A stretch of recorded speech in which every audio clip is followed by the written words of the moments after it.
The Cannabis Conversation. A European perspective on the emerging legal cannabis industry.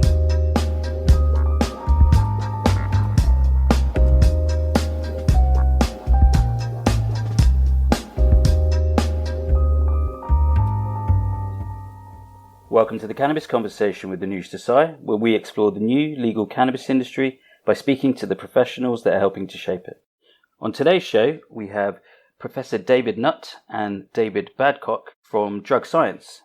David Badcock is the CEO of Drug Science, and Professor David Nutt is the chair of the Scientific Committee for Drug Science and formerly chairman of the Advisory Council on the Misuse of Drugs for the UK government, and also currently Professor of Neuropsychopharmacology at Imperial College London. Whoa, that was a mouthful. I think I got there. Well done. Well done. Thank you. You're very well. Drug Science have recently launched a great project called Project 2021, so we'll find out a bit more about that. But welcome, guys. Great to be here. Thanks very much, Andy. Thanks for having us. No, real pleasure. Thank you, guys. So yeah, Project 2021 is a great project in the UK, which we'll talk a bit about in a moment. But maybe it's better and easier to start with a bit about yourselves and Drug Science. David Badcock, do you want to kick off? Yeah, sure. So thanks very much for having us on the podcast. We're really pleased to be here. I am as you mentioned in your intro, the Chief Executive of Drug Science. And I've been with Drug Science for, I think it's coming on to about 3 years now. David, can you believe that? That's it's the time has flown by. Yeah. But I obviously developed the organization's strategic priorities, of which 2021 is very much front and center at the moment. We'll come on to that. Just a little bit about my background. I've worked in the drug and alcohol treatment sector for a good number of years, probably coming up to 16, 17 years now, I think. So, and that's always, kind of strategic roles around developing drug services for people with drug and alcohol addiction problems. And I think during that time, I've really learned a lot about the impact that drugs have on people from a dependency point of view, but also how drug policy hasn't always been very helpful to people with addiction problems, but also people who use drugs in various different ways. And I've literally spoken to thousands of people who have gone through those treatment services and kind of really understood what their backgrounds were, what their issues are, and most positively, and what makes it all rewarding is how people have overcome those problems. And so I've got good understanding of those, and that really kind of created my interest around drug policy over the years, how I've started to understand how I think the drug policies don't really match up with the needs of many people, how it should be much more based around health rather than the criminal justice system. And that's what I really want to help to change, and why I was delighted to join Drug Science, as I said, about 3 years ago. And that's what we are doing now. Fantastic. Yeah, some great background and great work that you guys are doing. Over to you, Professor. It'd be great to hear a bit about your background. Yes, I'm, as you pointed out, a neuropsychopharmacologist. And basically that means I'm someone who studies the effects of drugs on the brain.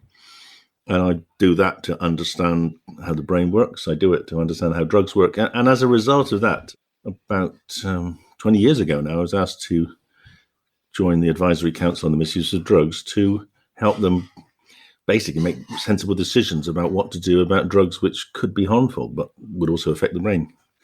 And for 10 years, I was the kind of lead expert on drugs in the brain for the government. And we did a number of interesting reviews of drugs, and some of them we thought should be made illegal, like ketamine, like GHB, and others we didn't. But in the end, it became very clear to me that the government was only interested in one thing. It was only interested in making drugs illegal. So when we said to them, for instance, well, maybe cannabis should be downgraded from A and B as it used to be to C, they said, oh, no, we don't like that. And we fought battle after battle about the classification of cannabis. We fought battles over the classification of ecstasy. In the end, they got very angry with me because I started pointing out that the most harmful drug in the UK, based on the best evidence, was alcohol. And that wasn't even considered in the Misuse of Drugs Act, even though, of course, it should be because it's a drug. And so we had a falling out and I got sacked. And very fortunately, soon after I was sacked, I was man called Toby Jackson, who at the time was making some money out of the stock market, approached me and said, look, why don't you set up an alternative ACMD, but one that's allowed to tell the truth without the members being sacked? And I did that, and we set it up. It was called Independent Scientific Committee on Drugs, and that's a mouthful, so we slowly morphed it into drug science, and we've been going 10 years now, and it's been an extraordinarily successful 10 years, particularly the last few since we've got David on board. Brilliant. Yeah, I mean, it was a very famous story at the time, I remember, and I'm glad you took a stand, and glad that something else sort of rose out of that whole experience. Well, I am too, otherwise I'd be really bored. Well, it's good. Look, anything evidence-based needs to be championed, particularly now of all times. Cool. So, Indeed. Look, it's great to get your backgrounds, and the main reason to speak today is obviously you guys cover all illegal drugs, but today we're going to maybe focus a bit more on cannabis and particularly medical cannabis. Would you mind, David Badcock, do you want to kick off? Maybe talk about what Project 2021 is? Yeah, sure. So Project 2021 is hopefully lots of people will listen to this podcast will have heard of it already, but essentially it's a study, it's an observational study that will look at patient outcomes in patients who have been prescribed medical cannabis.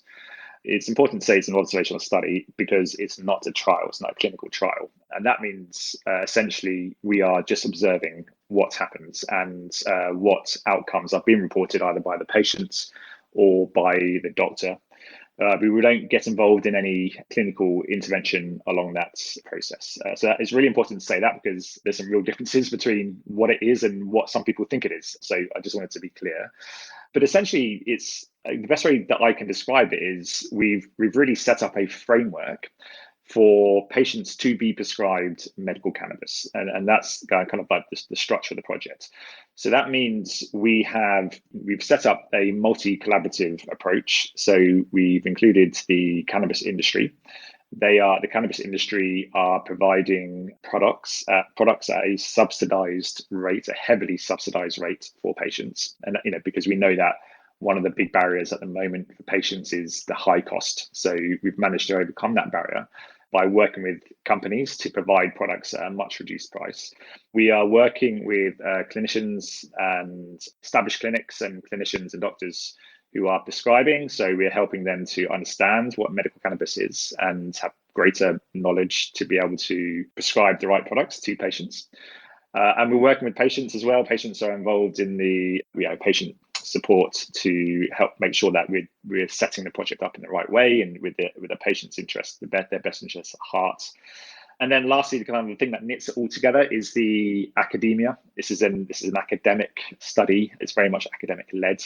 And that's what drug science brings. We have that academic expertise within the organization. So that really kind of pins everything together and is leading in terms of the information that we're collecting, the data, how we're analyzing the data, how we will report on it.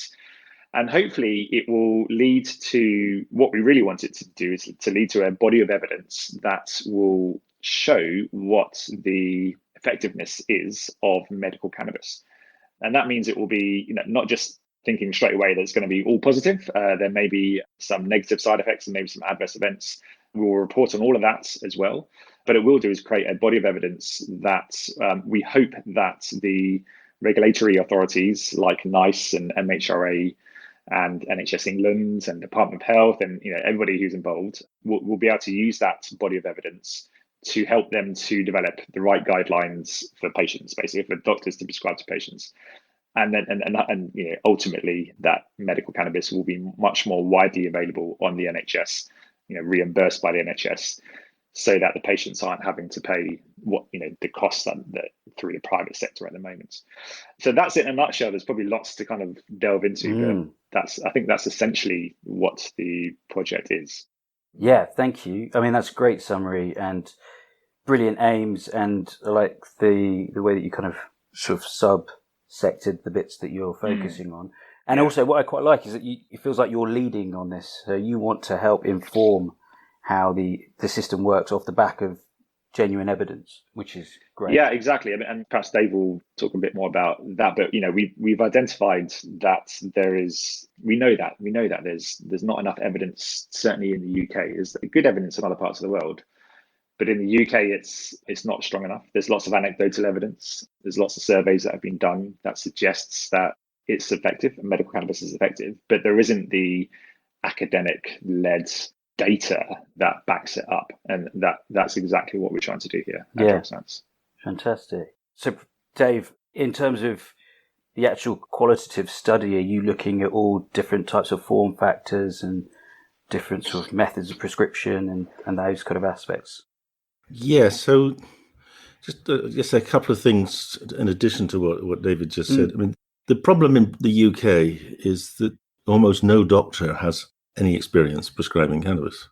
And doctors are very scared of doing anything that they haven't been taught to do. And they've not been taught about it because there's nothing in medical school curricula about medical cannabis.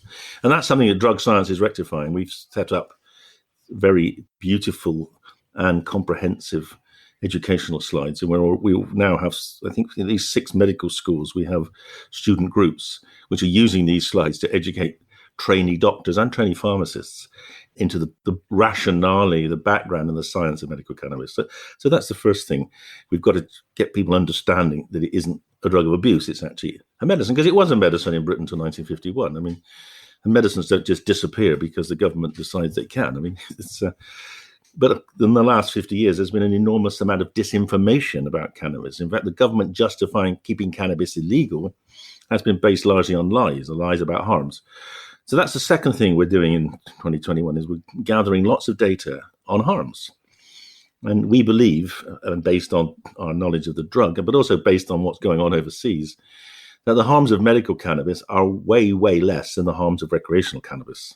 The doctors don't want to believe that. The only way doctors will believe anything is if other doctors have done something and produced data so that they can say, all right, okay, I can trust these doctors. I will be confident in trying it myself. So the third thing we've done is to bring in an expert group of really top medical scientists. So each of the themes, and we're studying 6 different outcomes, 6 different diagnoses are going into 2021. And each of those outcomes, are based on the diagnosis, and each of those diagnoses is led by an expert, a professor in the therapeutics of that particular disorder. And that means when we publish what has happened to the hopefully hundreds of patients with each of the disorders that have been through the initiative, it'll be published with the name of a real expert. And those kind of academic leaders are very influential in getting other doctors the confidence. Because if it's good enough for your professor, it should be good enough for you. So it's all about really educating doctors. Because any doctor, medical cannabis in Britain is actually, to add to what David was saying, the big problem with medical cannabis in the UK is not that we need to show it works. We know it works. If it works in America, if it works in Canada, if it works in Holland, of course it works here. The problem is getting doctors to accept that it does work. And the way we're doing that is to get what we call key opinion leaders, the professors in the particular diagnostic categories that we're testing in 2021. And they're doing 2 things. They've actually helped set up the initiative so that for each of these disorders, there's a specific validated rating scale that will give us the outcome data. And then when the outcome gets published, we'll have an academic leader that's supporting, championing these findings. And if they're positive, with an academic leader, that should allay every sensible doctor's concerns about medical cannabis. But the other thing we're doing is we're collecting data on possible unwanted effects. And there is this sort of myth going around that everyone who touches cannabis becomes schizophrenic. And of course, that's a fabrication. It's a sort of fear that's been generated by the government and by some doctors to try to keep cannabis illegal, to try to avoid it becoming medicine. And the whole concept of psychosis in cannabis originates from the fact that if you smoke very strong THC that doesn't have the protective elements of cannabidiol present, you get into a state which is a bit like psychosis. And if you are psychotic, it can worsen your psychosis. But in reality, when people are using medical cannabis, and we've seen this for over 10 years with Sativex, people don't want to get stoned, they don't want to get high, they don't get psychotic, because they're not smoking it, they're not getting peaks, they're just taking it orally or sublingually. So we've got to dispel the myths of harm as well as show that it's effective. Yeah. There's a lot of unlearning to do, isn't there? That's a good way of putting it. Yeah. I think you mentioned there's specific conditions that you guys are sort of recruiting patients for. What are those conditions, and how are you going about finding those patients?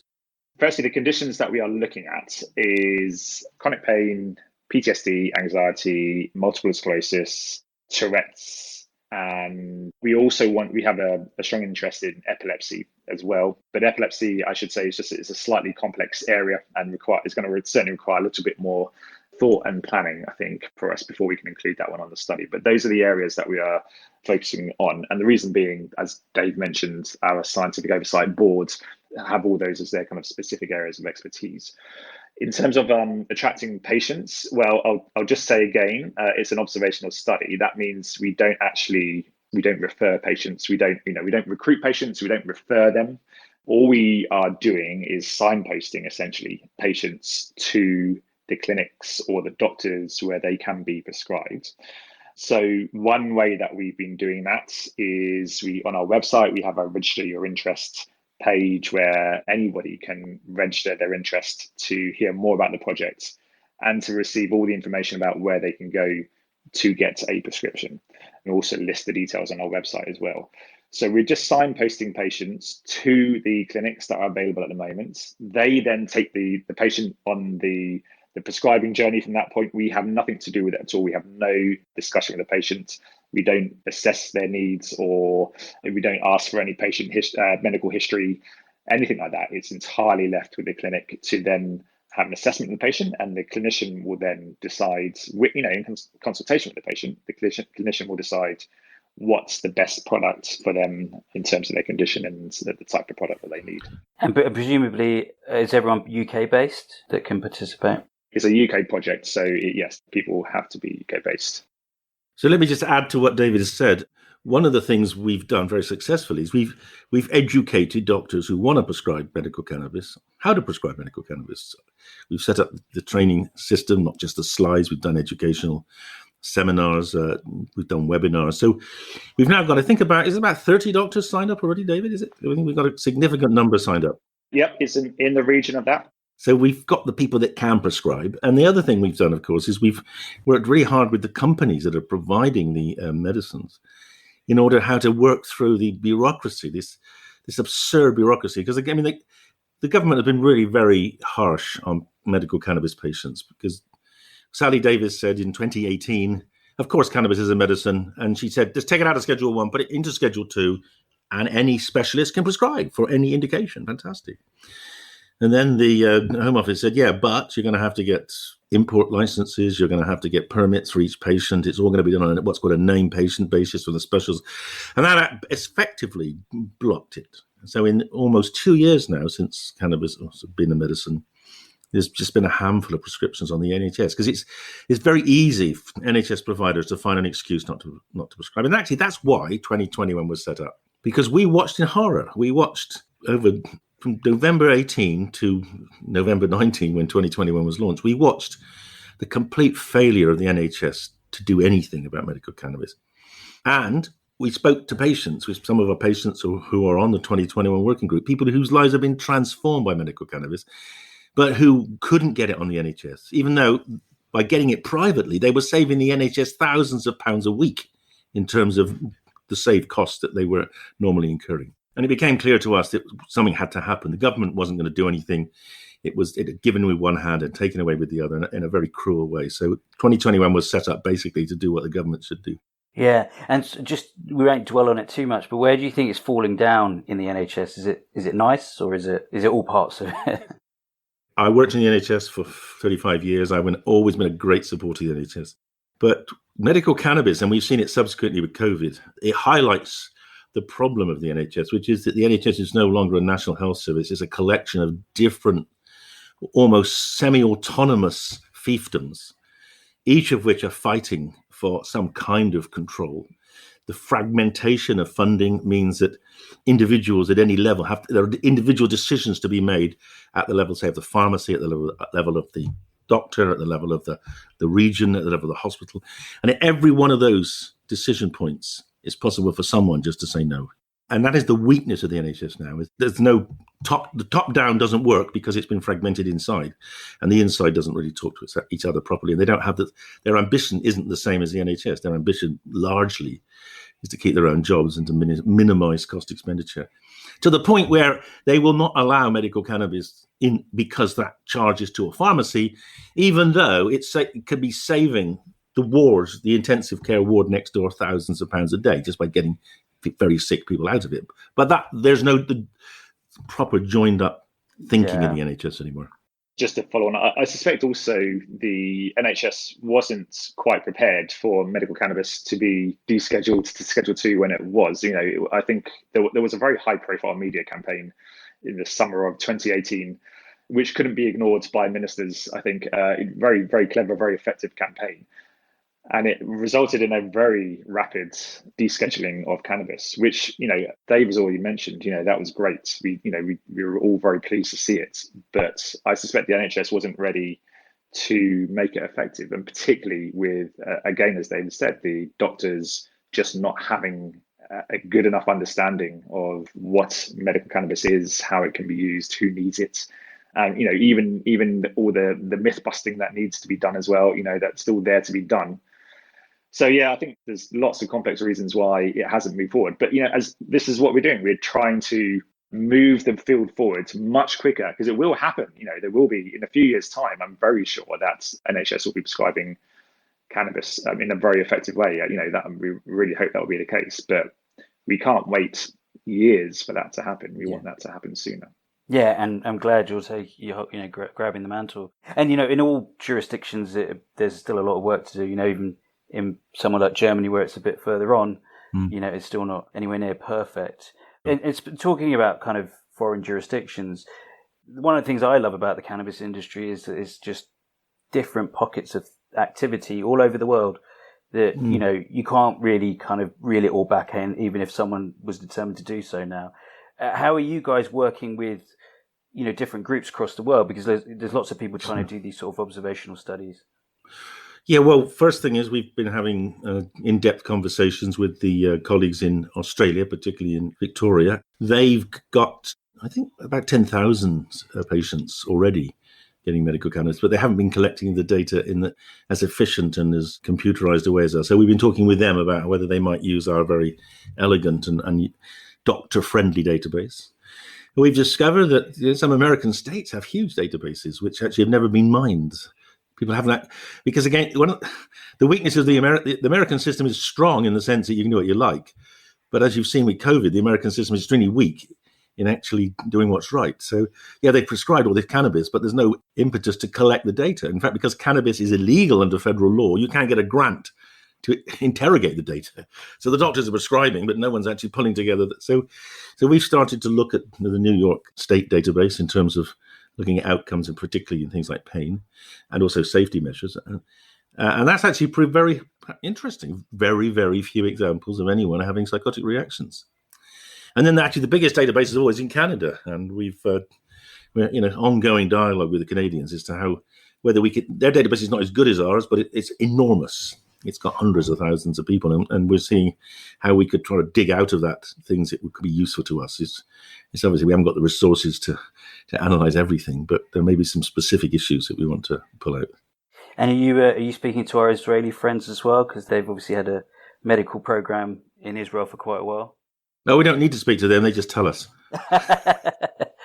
Fantastic. And they tell us a lot, and they've worked on one of our research groups, so we've got very good links with them. Yes. Yeah, brilliant. David, you mentioned earlier that you're working with industry. That's quite an interesting angle as well. You mind elaborating a bit on that? Yeah, so the project is, as I said, is multi-collaborative approach, and I think we know that that's the only way that this project can work is if all stakeholders are involved in it, and the industry are a very important stakeholder. We've been very careful to make sure that we retain Drug Science's real unique selling point, which is the fact that we are an independent organization, we're a science-led independent organization, not influenced by commercial or political influences. But that's not to say that we can't engage with those bodies, and we do, because we want to help them to understand the real evidence and the right direction to go in. So we've engaged with companies who we've taken gone through a long process of working with specific companies or working out which are the best companies to work with, who can provide products that we think will be effective in patients. We want to obviously test that. But as I said, those companies are providing very subsidized medicines for patients, which is heavily subsidized. And so that they're making a very valuable contribution to the project. It's important as well to say that the data that we collect remains drug science data. We own that data. We will publish the results of that data regardless of what they say. So if it shows, for instance, that a particular product isn't effective or has some side effects that weren't expected, or whatever it might be, we will publish that alongside all the other data. So we'll be completely independent in the way that we publish the information, and all our stakeholders understand that. But that, as I said, it's the only way that the project will work, and it's to include all the stakeholders to make up the total of the project. Yeah, and I think it's in their own interest, really. If you're establishing a business in this space, you really want that the evidence and the credibility of being responsible. Yes, and I think that's what they get from it. Is that the biggest thing they'll get from it is the very scientifically robust data on their products, and they'll be able to use that to develop their own product range, but also to be able to show that their products are effective, and that's what's in it for them, for sure. I mean, they're certainly not doing it to make money. I can assure you that it's not a money making venture for them. Neither is it for us. But there will be some, the data will be invaluable, and that's what it's all about. Yeah, fantastic. So maybe we could talk a bit more about data, in fact, actually, and what are the challenges of evaluating this type of data and these type of studies versus the very rigid clinical study type world that most of Western medicine operates within?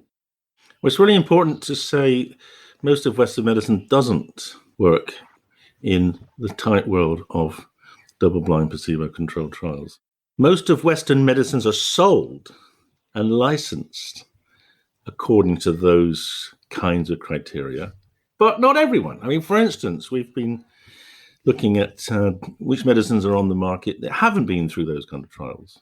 There are 57 licensed medicines in the UK that have not been through double-blind placebo-controlled trials.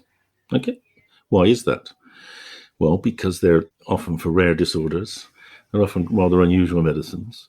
And it's pretty clear companies couldn't afford the costs of doing such trials. And so the government, they've been licensed despite that, because they were seen to serve a need. So that's the first thing to say. The second thing is that medicine isn't about a controlled trial. A controlled trial simply tells you that a significantly greater proportion of patients will respond to drug X than placebo. That's what it tells you. It doesn't tell you any individual patient will respond to drug X.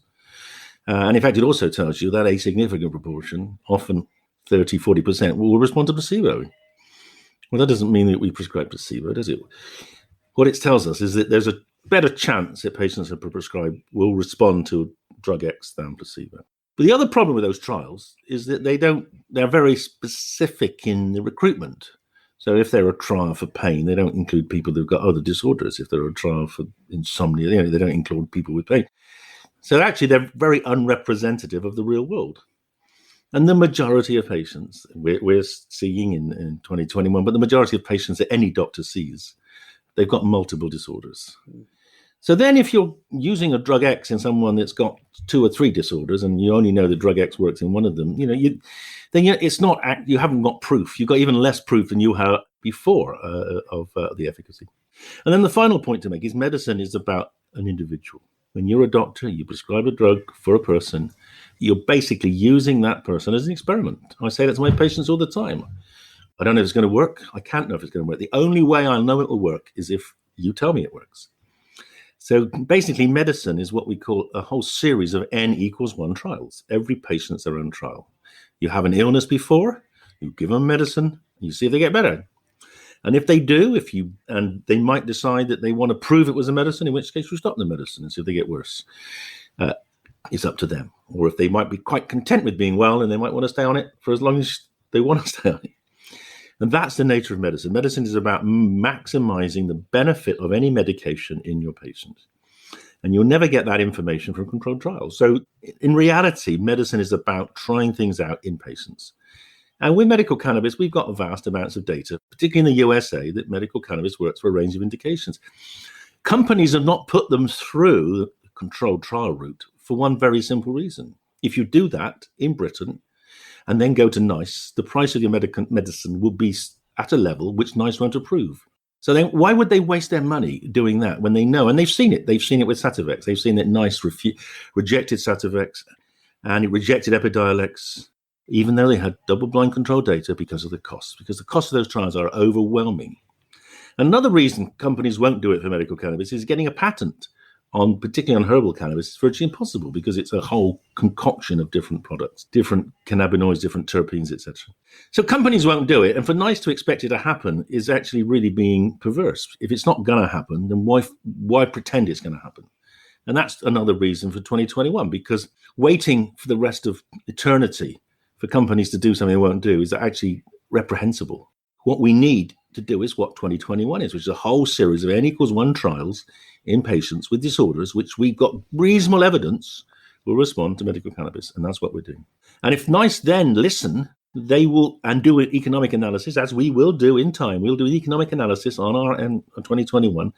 They should come to the conclusion, if we're right, that there's a huge economic benefit of medical cannabis, particularly in reducing the use of other drugs, which are less effective and more expensive.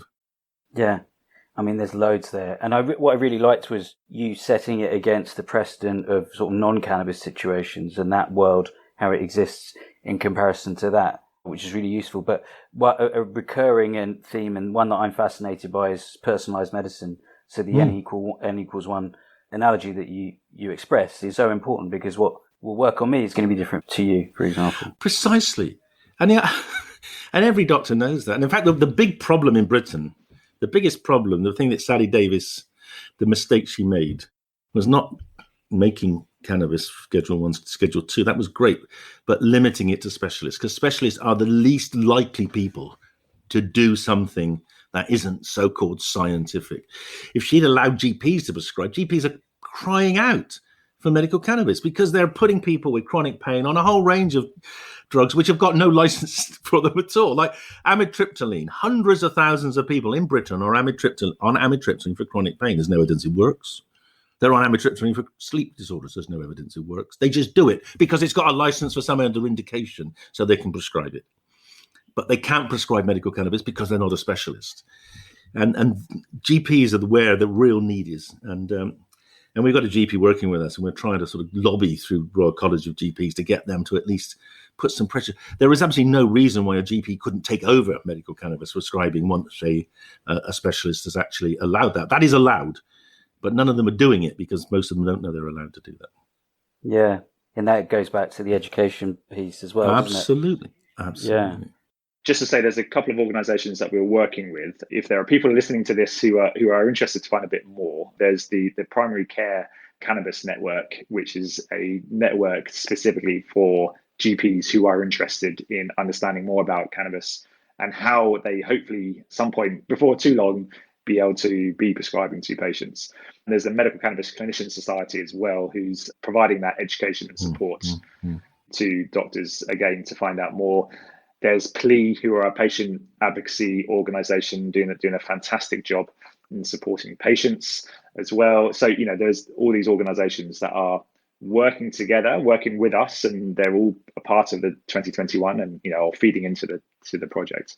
And they're there providing that support for, so when we get to the point where there'll be many more prescribers, many more doctors, GPs, specialists, clinicians who will be able to prescribe to patients, that's the point that we want to get to very quickly. Yeah, fantastic. I had Leon Barron on the show previously. So yes, Leon, exactly. Primary care. Great guy. And getting that ability to prescribe to the front line is, going to be a game changer when that's finally opened up, I think. I agree. Yeah. And maybe very quickly talk about some of the inherent challenges of data collection in this respect, in the way that you guys are doing it. It was great to get that perspective on clinical trials and actually how they're not necessarily very, very objective because of the people that you pick. But equally, adherence and, people kind of consistently filing data and doing it in the right circumstances. And are you guys looking at it from all those perspectives too? Yeah, we are. One of the things we're setting up, we haven't quite got there yet, is setting up an app which we can get daily ratings. Currently, the ratings go into the computer, and on whenever they're seen, they're entered by the doctor. But because, as you pointed out, personalised medicine is so important, we're working on an app which will allow people to almost in real time enter the data. That'll give us a lot of data, which is going to be challenging to deal with, but it will be very, very powerful data. Yeah. That's the app that Ultraflora are producing. They're one of the partners of 2021. They're a technology partner. So they're producing the app that Dave has explained. Actually, it's going to be pretty soon. It's going to be out pretty soon. I think within the next couple of weeks they'll be launching. So watch this space. But that, as you say, that will add a lot of data to the outcomes that we're able to show. Yes, I'll ask Gavin to send me a link to that actually. Yeah. And I just wanted to say that we brought on board an expert epidemiologist statistician, Michael Linsky. So we've got a professional person looking after the data as well as the professional academics looking after the patient ratings.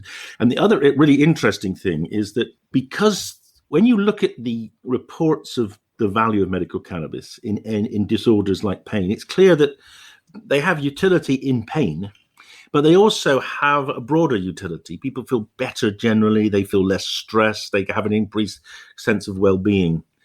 And they sleep better. And they may even eat better. And so what we've done is decided to collect data on wellness in all the disorders. So each of the specific disorders has its own diagnostic tool. But then every patient gets the whole range of wellness tools relating to sleep and appetite and health generally. So mood, depression, anxiety, so we can see whether in Tourette syndrome there is a benefit in terms of anxiety and depression as well as in the tics. Yeah, I love that. I mean, how much of any kind of illness is the stress of just having that illness and how exacerbating the underlying condition. So it's great that you're monitoring that. Okay, cool. Well, so look, we're kind of towards the end of the show. We can give us a bit more details of where people can go to or the things that you want to highlight. So if you want to find out more about 2021, then the website is the best place to go to. Our website, which is drugscience.org.uk. All the information about how the project is structured, clinical protocols, if you're interested in those, details of where, if you're a patient, where you can go to be prescribed, and lots of information around all aspects of the project. So that's a good place to go for that. Fantastic. You can also follow me on Twitter, follow Drug Science on Twitter. And if you do that, you can see a recent tweet that I put out a couple of days. We had a patient write to us, I think on Saturday, a couple of days ago, thanking us, saying for the first time her husband, who has a complex mixture of stress and physical disorders and pain, he's at last been able to break away from the black market and get medical cannabis at a price they can afford. And now they're free of all the fear of police and bad quality products, etc. It was a lovely thanking email, and that really kind of makes it for me. What we're doing is really helping people. There's no question about that. Yeah, fantastic. Yeah, it's patient testimonies like that which make all the difference to us. Kind of keeps us going through the hard work that we've been doing. I should also mention we have a podcast which is a great way to kind of find out more. There was a brilliant episode we did a little while ago actually with Lucy Stafford and her mum talking about Lucy has EDS, Ehlers-Danlos syndrome. And it has transformed her life in a way which you would find it hard to believe. And, it was an incredible story that she has to say. So go and check that episode out. Yeah, let me just share this with you, though. So Lucy is one of the examples of, she found out medical cannabis. She wasn't expecting it, but she tried it. It transformed her. She went from being intravenously fed in Addenbrooke's Hospital to now occasionally walking on with sticks.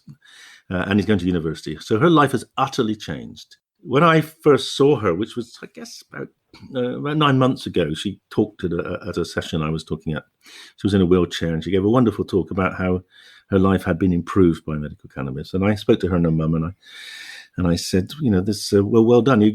How much are you saving the NHS? And the mum said, well, we reckon we're saving the NHS probably about £80,000 a year. And I said, well, that's great. So, they're prescribing for you, are they? And they said, no. We're still buying it privately. We're going to Holland and buying it privately. And I just thought, wow, that is just unbelievable. They were spending £2,000 a month then to keep her out of hospital and at the point and saving the NHS money. And that said to me, right, we've got to do something. And now we've got, I don't know what, but we've got, the price for an individual product in 2021 is no more than £150 a month. And you don't have to fly to Holland. So how about that?